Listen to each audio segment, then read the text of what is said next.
Hello everyone, my name is Pragya Patidar. I am a student of Kendriya Vidyalaya Khargon. Today I am going to tell you something about Homi Jahangir Bhabha. Homi Jahangir Bhabha was an Indian nuclear physicist, founding director and professor of physics at Tata Institute of Fundamental Research, TIFR, colloquially known as father of the Indian nuclear program. Bhabha was also the founding director of the Atomic Energy Establishment, Trombay, AEET, which is now named as Bhabha Atomic Research Center in his honor. TIFR and AEET were the cornerstone of Indian development of nuclear weapon, which Bhabha also supervised as director. Homi Jahangir Bhabha was awarded by Adams Prize in 1942 and by Padma Bhushan in 1954. Also, he was awarded by Fellow of the Royal Society.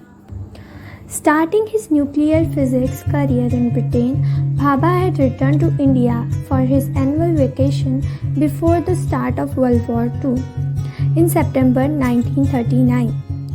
Which prompted him to remain in India, and he accepted a post of reader in physics at the Indian Institute of Science in Bangalore, headed by Nobel laureate C.V. Raman.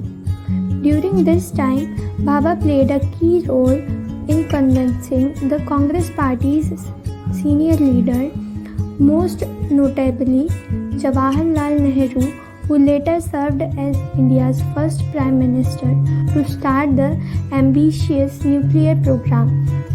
As a part of this vision,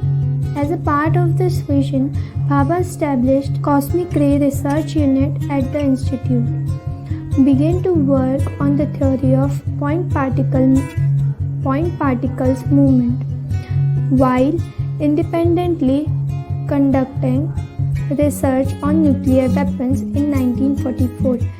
In 1945, he established the Tata Institute of Fundamental Research in Bombay and the Atomic Energy Commission in 1948, serving as its first chairman. In 1948, Nehru led the appointment of Bhabha as the director of nuclear program and tasked Bhabha to develop the nuclear weapon soon after.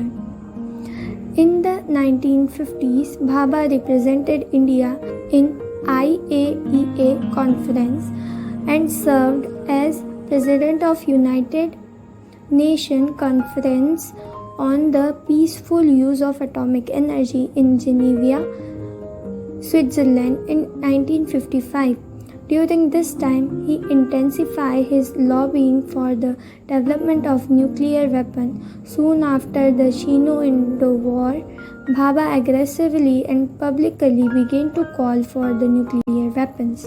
After deriving a correct expression for the probability of scattering positron by electrons, a process known as Bhabha scattering, his major contribution during his work was Compton scattering, R process, and furthermore the advancement of nuclear physics. He was awarded by Padma Bhushan by the Government of India in 1954. He later served as a member of Indian Cabinet's Scientific Advisory Committee and provided the pivotal role to Vikram Sarabhai to set up the Indian National Committee for Space Research. In January 1966, Bhabha died in a plane crash near Mount Blanc, which heading to Vienna, Austria to attempt a meeting of International Atomic Energy Agency's Scientific Advisory Committee. Bhabha was killed when Air India Flight 101 crashed near Mount Blanc on 24 January 1966. Misunderstanding between Geneva Airport and the pilot about the aircraft position near the mountain is the official reason for the crash. Many possible theories have been evidenced for the air crash, including a claim the Central Intelligence Agency CIA was involved in order to paralyze India's nuclear program. An Indian diplomatic bag containing cylinders and a personal letter was covered near the crash site in 2012. I hope this is a useful information for you about Homi Jahangir Bhabha. Thank you. Have a nice day.